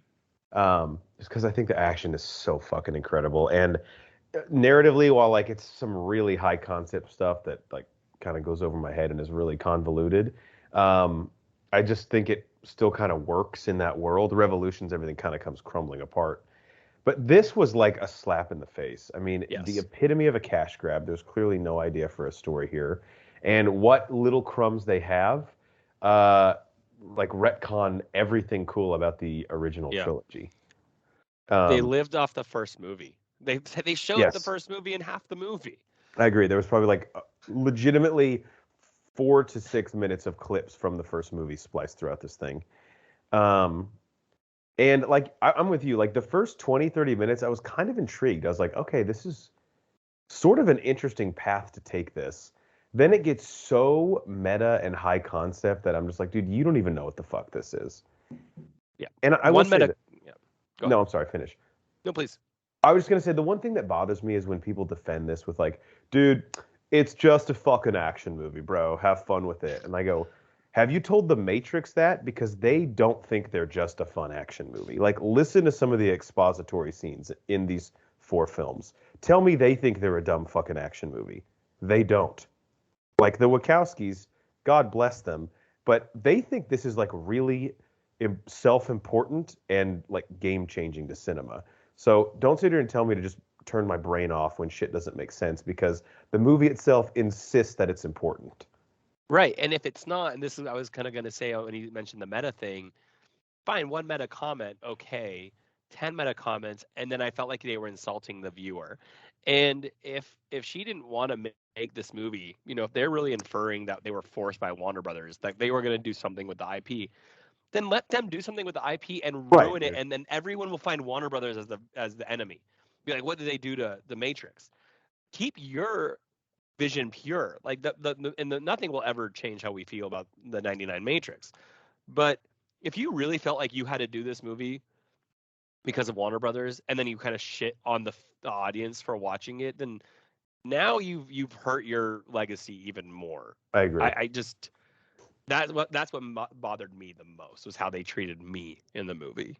Yeah, that argument holds no water. Like, I'm sorry, Lana Wachowski. Like, first off, you got paid very handsomely to make this film, so I don't feel bad for her there. And then second off, like, yeah, if anything, if they make a shittier version of this movie and you weren't involved in it, that just props your legacy up even more. Exactly. You're like, look, I was the reason this shit was awesome. Like, look how people love the prequel Star Wars. They were shit on. Now we like miss them. Like, no, it made me feel like Revolutions actually was better than it is. Even though I just watched it, I'm just, this movie made me appreciate that a little more. Nate is stealing the show here with his wine sipping. I guess the last thing I'll say about it is, I will be honest here. I went into it not really giving it a chance. Like, I was thinking, like, I'm not going to like this movie. Just like, and I was right. So I guess, as Geiger often says, he went into it with his arms folded as he watched it. But I do think it proved me right as well. Like, by the end of the film, I was like, wow, you really fucking did that. All right, Nate, we'll go reverse order. What else have you seen? Let's see here. I'll leave that one for last because I know we have crossover on it. Yeah, this was just a small one. I watched. Friend of the pod, Derek Fisher, was in town and needed something to throw on the TV. Seen this before. I watched it plenty of times. He hadn't seen it, so we threw on Palm Springs. Oh, delightful! Love that movie. Love it. Delightful. Yeah. Man, yeah, it just does not get old. That's like one of those ones that you can just keep watching over and over, and you kind of pick up a few things here and there, just because you're revisiting different scenes over and over. So you may pick up a little something here, a little something there. Yeah, I mean, that's all I can say about it. Delightful. Probably seen it 3 or 4 times now. Did he like it? He did. Yep. Good. He enjoyed it. He was getting some good belly laughs out of him. There you go. Movie. Palm Springs ended up at number 101. I know that was a big struggle for you before we started doing the 100 countdown. I know. I really wanted to put it in there. But yeah. Great film. What a surprise, too. I did not know I was going to like that movie as much as I did. Yeah, I'll keep singing its praises for years. All right, Cycly, what else for you? Watched. I'm going to go to Vegas this weekend, so I watched The Hangover just for fun. It had been a while, and that movie is so great. I mean, we'll make an appearance in my top 100 later on, but it not bringing in the other hangovers. But it was just fun to watch, just because it had been a few years, and it's stupid, but it's just like you can't help but love it. God, it is really good. Yeah, and then I also watched most of Don't Look Up, the new movie on Netflix with Leo. And I don't. Have you guys seen her talk about it yet? It was on my list. Yeah, I knew it was a crossover with well. Jeff. Okay, but if you haven't finished it, I don't want to spoil it. No, I've watched it all. I just didn't. I missed the first 20 minutes. What? It's streaming. It's I just started 20 minutes in. Button. It was on TV. No, my wife was watching it, and I was working, and then I came, and she's like, "You want to restart?" I was like, "Nah, it's fine." Like she just kind of like. So what was the first scene you saw? Were they like waiting to talk to the president at that point? Yes, that's exactly where actually. Oh, okay, that's a good.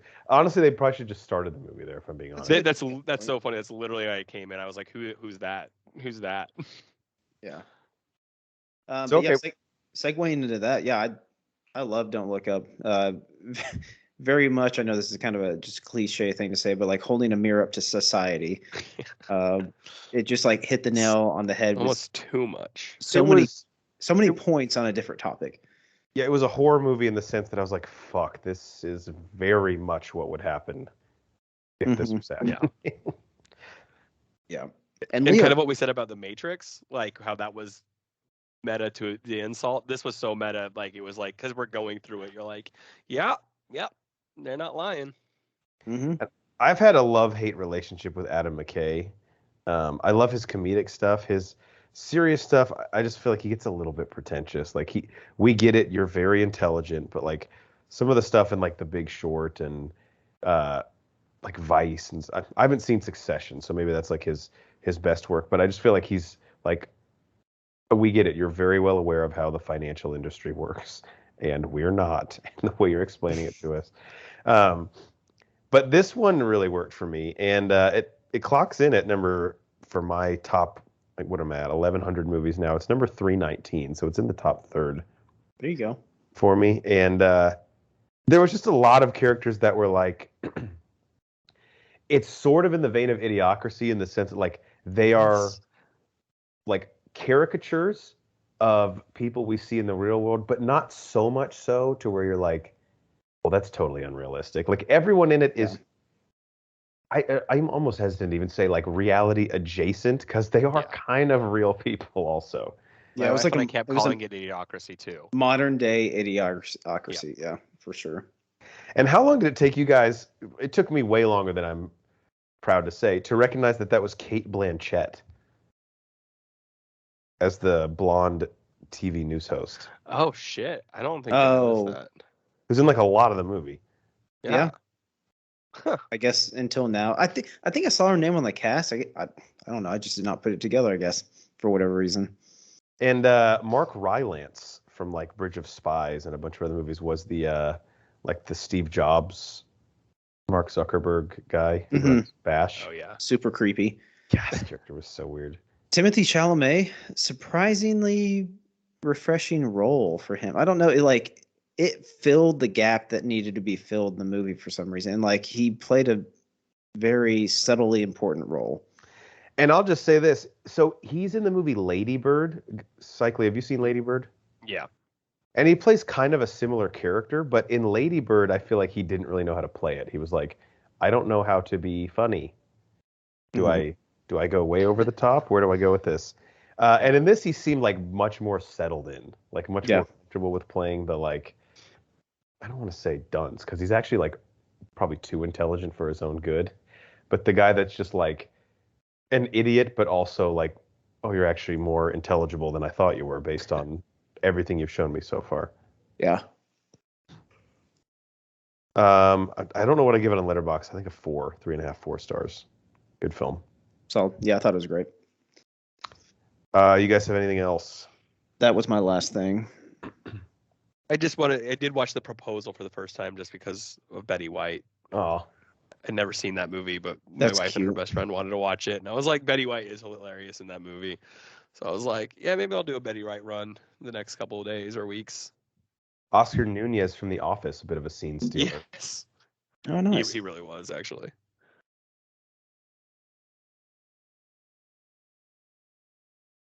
Jeff, you're on mute. Oh, sorry. Was there a rumor before that came out? Because I believe it was before they had even started dating, Ryan Reynolds and Blake Lively, that Sandra Bullock and Ryan Reynolds were dating. I don't know. That sounds vaguely familiar. Yeah. What I love about the reason they wanted to watch that movie was Ryan Reynolds had like tweeted about his crush on Betty White the day before she died. And that or like a few hours, like that was his obviously, turning on Twitter about his crush on Betty White, and then hours later that happened. So that's why I got to watch that movie. That's why it motivated that. Big time rip. I might have to throw that on here soon. What was it on? You said Netflix? Yeah, it's on Netflix, I think. Check it out. I have streaming apps. Big fan.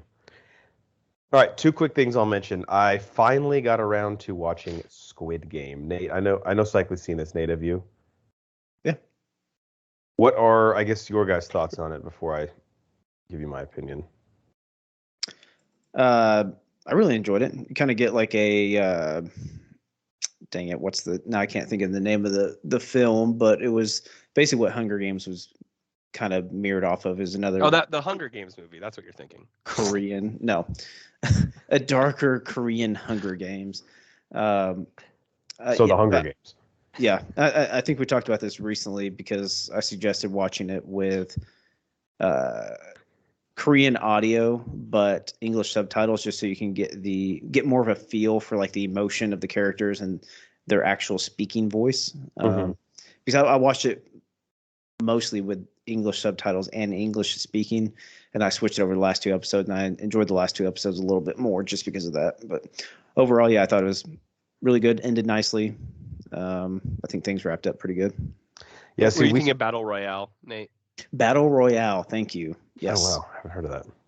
I went English dubbed the whole time with the subtitles. I kind of regret it. I should have done.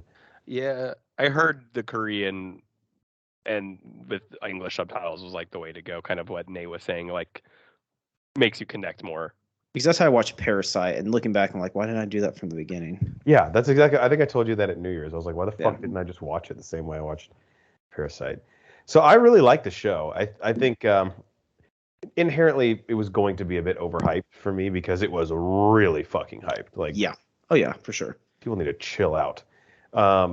But I really enjoyed it, and it gave me a little bit of Hunger Games vibes, a little bit of Saw vibes, which I kind of liked. I think Banner said this, and I echo it perfectly, though. The way that it ends, and when I say ends, I mean like the very last probably minute of it. If you exclude that, I think it's very, very solid ending. But I am not needing a season 2 at all. I get that it's such a big title, and there's no way Netflix would not let them make a second season. But I don't even know if I'll check it out because I feel very satisfied with the story ending. And I won't spoil the last scene for anyone, but I'm just going to assume that the opposite of what a character does, they do. And I almost do want to spoil it, but I will say that is the one caveat with it wrapping up that I did not care for. It wasn't enough to ruin the whole thing for me, but for sure, without any spoilers, go do what you were needing to go do. Wait. It just doesn't make sense for the character. That's all, right? Like that's really what it boils down to. Like what's the motivation there, or ability to do what he wants to do? Yeah, that's what drives me crazy. But without spoilers, it's hard to. Yeah, but I thought it was unique and like had enough twists and turns. Episodes were a little long, but I didn't really feel it most of the time. There was maybe like 1 or 2 out of the 10 that dragged. Aside from that, I mean, I would recommend it to most everybody. Yeah. Moved along nicely. All right, I have one last thing, and it is a Mighty Morphin Power Rangers episode. Oh my God! Oh boy, which one? So I'm going back through season 1 of Mighty Morphin Power Rangers on Netflix. This is my like treadmill show. This and Clone Wars I only watch when I'm on the treadmill, and I'm on. Guys, we have some controversy here. I'm on Mighty Morphin Power Rangers Season 1, Episode 2, titled High Five, but only Netflix has this as the 2nd episode. Everywhere else, it's listed as the 3rd episode in the series. Wow. Yeah. Who's the villain in the second episode? So the villain in this one is someone named Bones, who Rita Repulsa I know this one. Yeah, okay. Rita Repulsa summons. It's a series of bones, obviously, that levitate near each other and form a villain. And let me read you the plot synopsis. Very, very detailed, according to the TV Time app. It says Trini must overcome her fear of heights to save Billy. I hope she does. Don't spoil it, though. I won't spoil it for you, but I think that's a great description. And I only wrote down 2 notes for this one. So I always write down my favorite quote from every one of these episodes because they age horribly and they're very. I'm sure. The quote is from Trini to Bulk, which if you don't remember Power Rangers, he's like the sort of morbidly obese bully that messes with the teens in Angel Grove. And I actually think this was sort of a tease to the Power Rangers movie because Trini says to Bulk, quote, "Why don't you guys just crawl back to the ooze you came from?" Whoa. Foreshadowing. These writers. They knew what they were doing. Foreshadowing. And then the other thing that I thought was interesting. So these episodes are like 19 minutes long. So, because obviously back then they would pump them full of like kids' toys commercials and cereals, right? Like that's what they really needed to use the show as a vehicle to get to us. But being the second episode, they need to create a way for the Power Rangers to teleport to Zordon conveniently from Angel Grove. And there's a scene where Billy, who, if you don't remember, is the Blue Ranger and sort of the scientist of the group. Who are you saying this to? Everyone knows that. Maybe people at home. I don't know. There's some. Don't insult our audience the way Matrix insulted the audience. That's true. There's a scene where Billy is. Billy walks into the Angel Grove gym and juice bar, and he just hands the Rangers 5 Rolex watches and says that he has constructed them to teleport them to Zordon's base. It just makes me ask, is Billy a drug dealer? I'll take that off the air. Yes. Well, Bulk and Skull were definitely drug dealers. I think Billy was their, like, the Heisenberg in Breaking Bad to Bulk and Skull's enforcement. Dude, that's a show I would really I'm in. Holy shit. So, season 1, episode 2, possibly 3, of Mighty Morphin Power Rangers called High Five. I will probably report back next week with. Hey, we need to do a commentary on the 5-part miniseries of the Green Ranger you're coming up on in like 20 episodes away from, I think. Let's do that when I come visit 20. you. Let's do that. Oh shit. That would be so awesome. Our wives will kill us. It's gonna be beautiful. All right, moving on to the final part of our show. Banner's not here to do the bird noise, but it's our Do You Even Lift Bruh segment, which is our question and answer segment, which we have been using the past several weeks to ask the question, what are our top 100 favorite movies of all time? And in the description of this podcast, you will find a link to a blog post that has a Google Doc where all 5 of the bros are slowly counting down our top 100 favorite movies of all time. Today, we will each give you our 82nd and 81st favorite movie ever. Before we do that, Nate, real quick, why don't you tell the people, what is this list? Because it's not what we think are the 100 best movies of all time. No, these are our personal top 100. So, as I said before, if you go to IMDb Top 100, this is not going to mirror that at all. It may have some of them on there that may cross over, but these are going to be ones that are near and dear to our heart, possibly because we watched it at a certain time in our life. I don't know. But these are our top 100s. And even amongst the 5 bros on this podcast, they're going to differ widely. And that is okay because we're accepting of all types here. Yes. Is it weird if mine is exactly the same as the IMDb with top 100? Well, yeah, it's pretty close because your number 83rd favorite movie was Star Wars Episode 1, The Phantom Menace. You're telling me that is not on the IMDb top 100. Get the fuck out of here.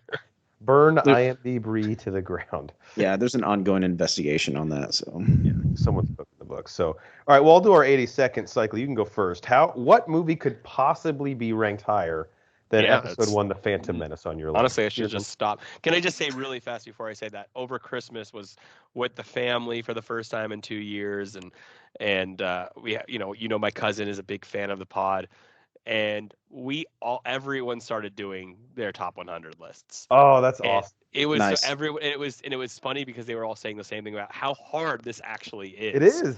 There's movies you have to act that you're like, fuck, I thought I loved that movie. Yeah, and then you're comparing genres, you're comparing feel-good movies, like happy movies you put on when you're sad, or like artistic movies, and it was such a fun conversation for a period of days discussing everyone's like what would be in their top 20 and 30 and that kind of thing. So I like to say what we're doing here is making waves across at least a couple people in my family. Great. Shout out to your cousin.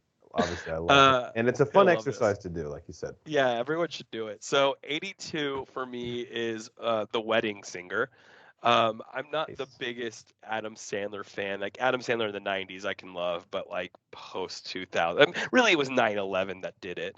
If we're really pinpointing what happened. He acted in a movie called Reign Over Me with Don Cheadle he plays someone whose family dies in 9/11. And a lot of people say that was sort of like this weird pivot point in his career where like after that he started doing really shitty movies. Maybe it really was 9/11. There's some parallel there. Yeah, like so Wedding Singer, I think is peak Adam Sandler for me because he was like Andy Samberg before Andy Samberg, the SNL guy. He would like make songs and Wedding Singer was a culmination of his ability to be a great songwriter and be funny. Early on, Drew Barrymore. Same with her. I'm not the biggest Drew Barrymore fan, but I love her in this movie. I don't, again, it's one of those, like, it's just a feel-good, fun rom-com to put on in the background, 80s style. I think my favorite part is when John Lovitz is trying out for his role for the wedding, and then Adam Sandler plays his like depressing song where he's like, "Somebody kill me, please." I'm like, that song is fucking awesome. And then it is. John Lovitz closes the curtain. He's like, "And I'm reaping all the benefits," or whatever. He's losing his mind. Yes, that's what it is. I just love the movie. I think it's a perfect, it's what a rom-com should be. It doesn't try to do anything but be just a fun, silly romantic movie. So probably maybe there's another. I don't think there is another Adam Sandler. I think that's it for me for him. So Wedding Singer at 82. Absolutely love that movie. The song he actually sings on the plane to Julia is very sweet too. Oh yeah, and can I say Billy Zane? Julia. Isn't Billy Zane in it, or is it Billy Idol? Billy Idol. Why do I think Billy Zane is in that too? But since we let our first class passengers do pretty much whatever they want, it just gives him the fucking intercom. Go for it, bro. Great inclusion. That might be my favorite Adam Sandler movie too. Like, I love Happy Gilmore and Big Daddy, but there's something. If that's on TV, I will always stop and watch it. Same. All right, Nate, your number 83. Hello. Was the movie I love. It will be coming up at some point on my list. The original Back to the Future. That's your number 83. What is your number 82 favorite movie of all time? 82. This is one, and it's kind of a testament to our list again. Not sure if this will show up on anyone else's list, but also I don't think anyone will really argue with this one or could argue with this one. But 82 comes in with Simon Birch for me. Wow. I would be happy to see it on someone else's list. I just don't think it's breaking in there. But man, I don't even know why this one stuck with me. Like growing up, it came out in 98, so I was around 10 years old, 9 or 10 years old when it came out. But I think what really stuck with me, and I'm not much of a crier, but this was the first movie I got teared up on, or I may have actually cried. I can't remember. It's been a while now. But the specific moment, Simon Birch, baseball? Yeah, the baseball, foul ball, never swings at a ball, hits it. He runs out onto the bridge and is just yelling at God, saying, "I'm sorry. I'm sorry." God, dude. Man, I'm going to start crying right now. Jesus Christ. That is one of the moments out of any movie that gets me in the feels more than it. And I honestly haven't seen this movie in probably 15 years, but I still remember all the emotions that come from it. And other than that moment, I mean, there's a lot of other touching moments. Like he feels he has a bigger purpose, and God has a really big purpose for him. He ends up fulfilling that with the bus crash. But then in and of that, it's just coming of age story with an underdog who has a best friend who really believes in him. And there's a lot of funny moments,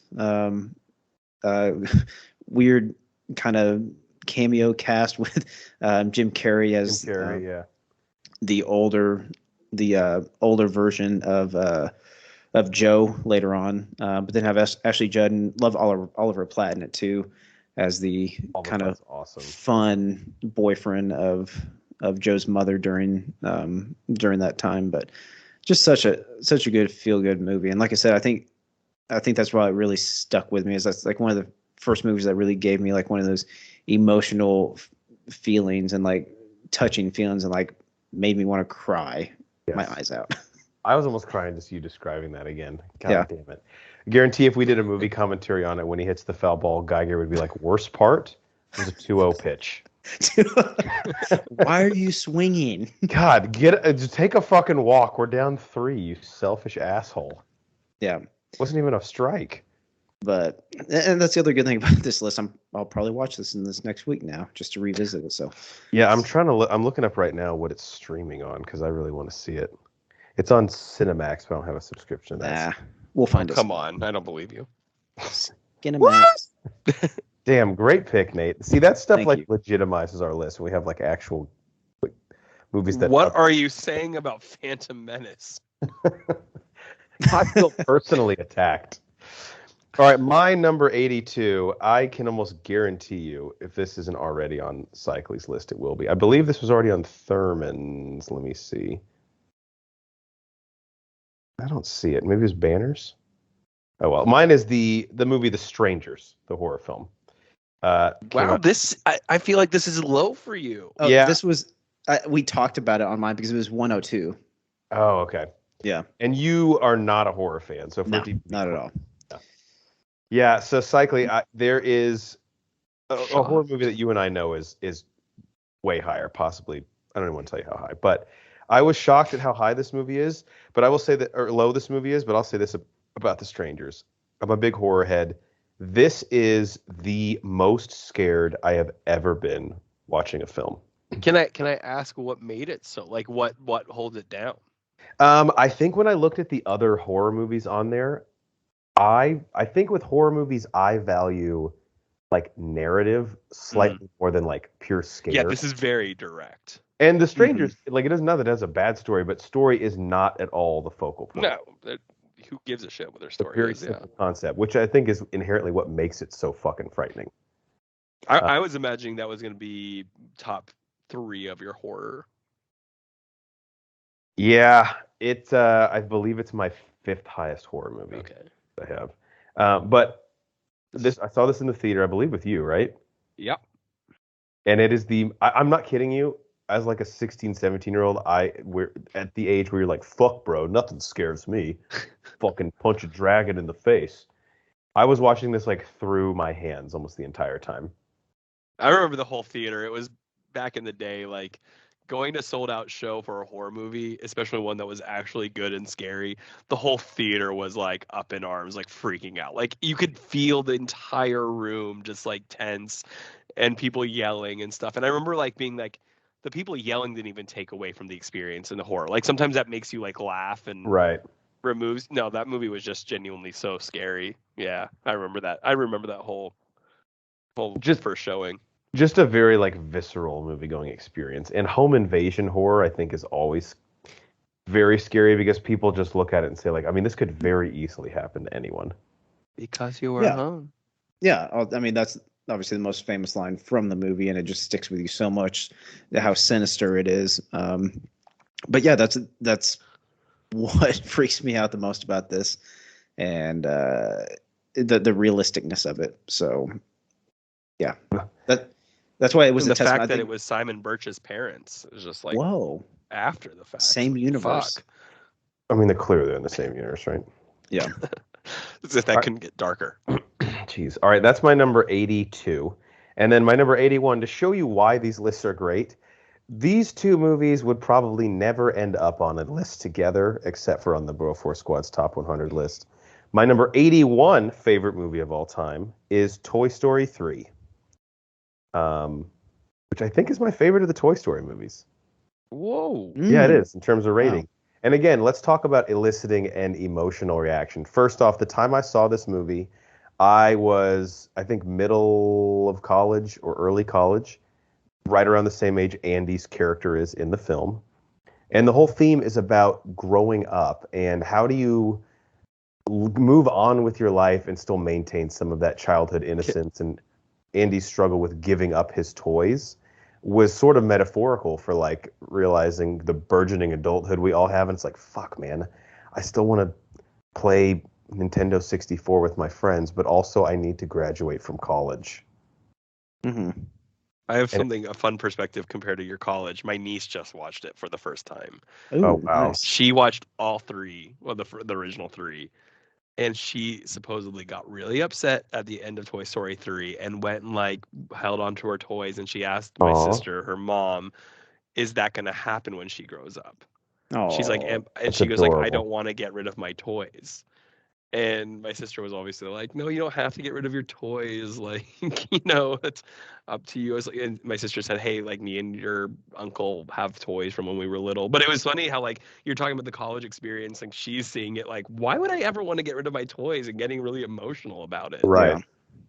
Yeah, and the scene, I won't spoil it if no one out there has seen it, but there's a scene at a garbage dump towards the end, and I teared up in the theater, started crying.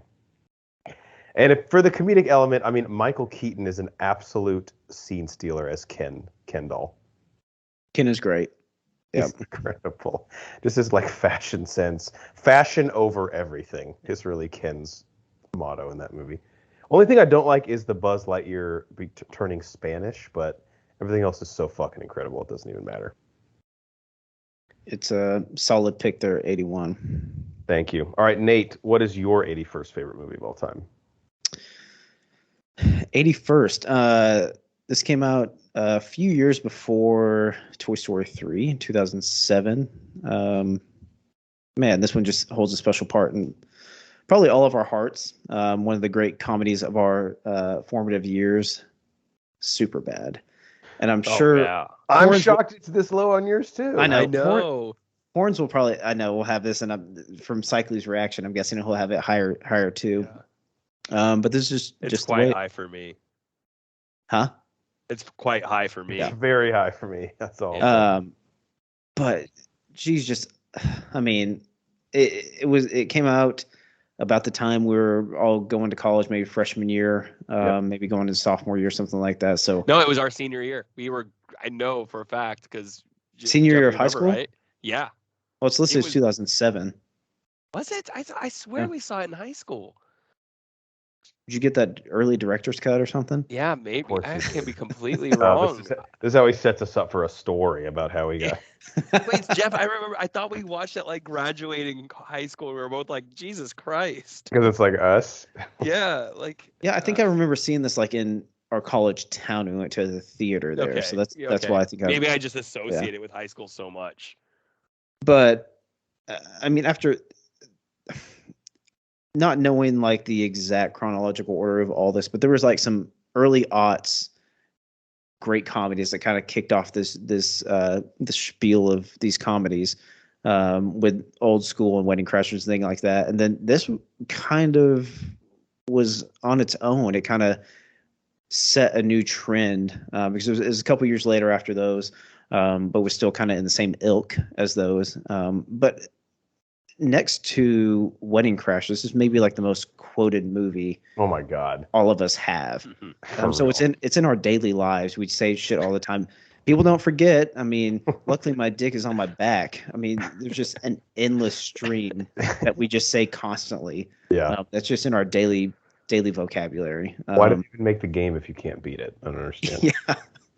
Why did they make the game if you can't beat it? But I mean, just super well done. And like I said, just sticks with us more than maybe some other movies to some other people because when it came out, we were at in our life, so it was really relatable.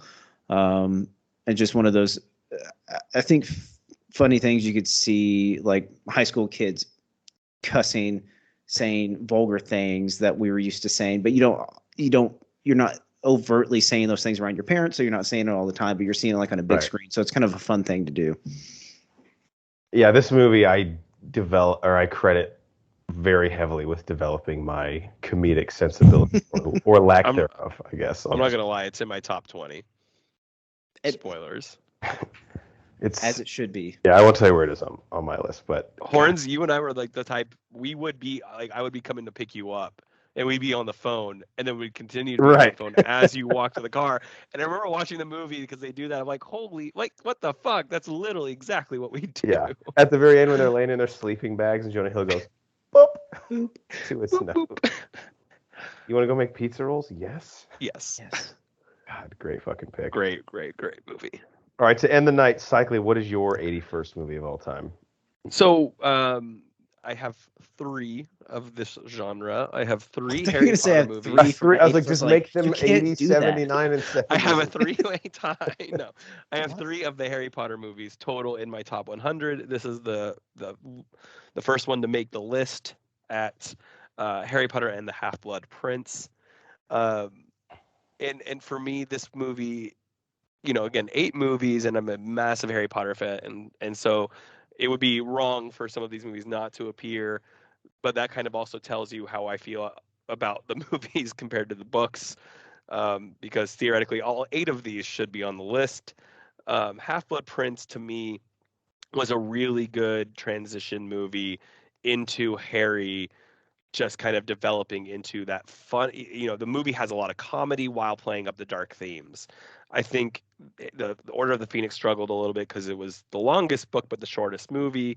Half-Blood Prince was kind of a nice build up into the crescendo of the movies, leading to Deathly Hallows. So I look back and I really just enjoy putting this movie on more than some of the other Harry Potters because it is kind of fun at the same time as being, really serious and getting the background on Voldemort and things like that. Obviously, if you wanted me to break down the movie, I could easily do that on the things I'm not happy about it, but it's still a very well-made movie. And I just like the grit. It's getting a little grittier here. And Nate, I don't know how you feel about Half-Blood Prince compared to all of the others, but I think it definitely is in my top 3 out of the 8.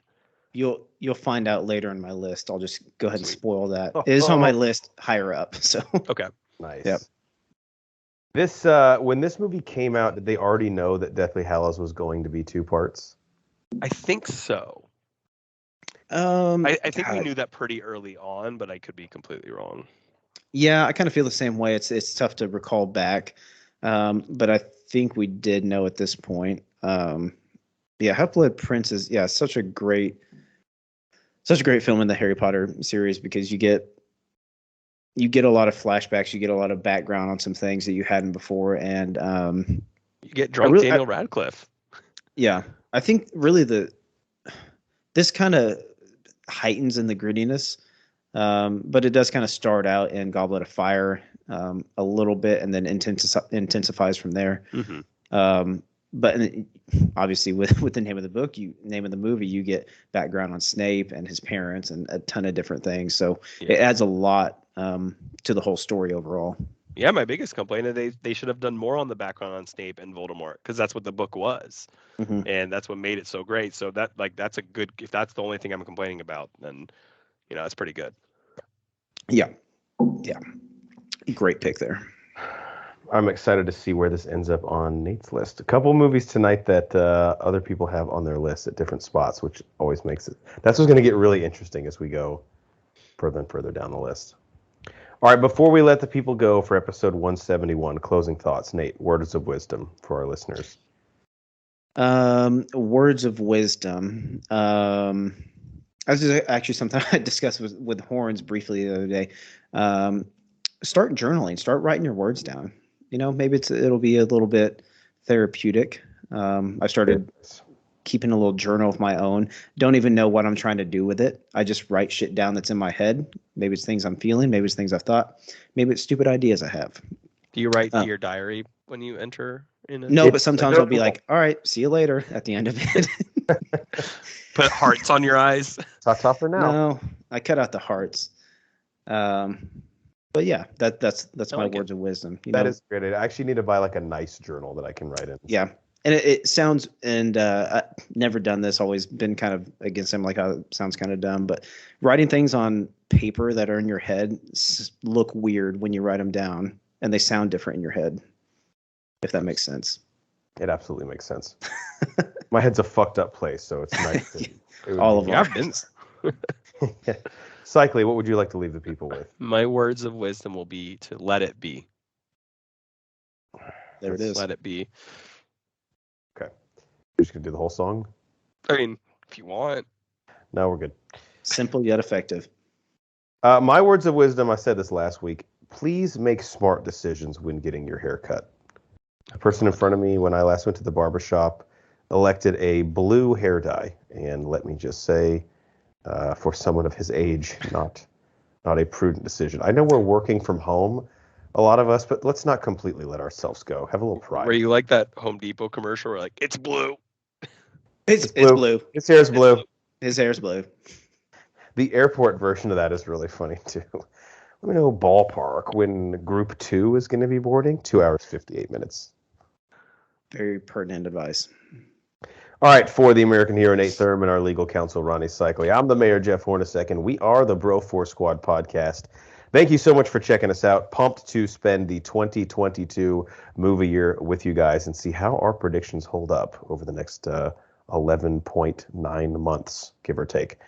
Follow us on Twitter at Bro4Squad. You can find us on Letterboxd, Apple Podcasts, Spotify, YouTube, iHeartRadio, anywhere you find your podcast. If you type in Bro Force Squad as 3 separate words and check out everything that we post and our squad blog with the countdown to our top 100 movies of all time on our website at Bro4Squad.com. Till next time, we have to go double check that our parents still have our toys. Discount double check. I had the screenshot it a while ago and forgot to send it, but this is Alexander Skarsgård's picture on IMDb. That's amazing.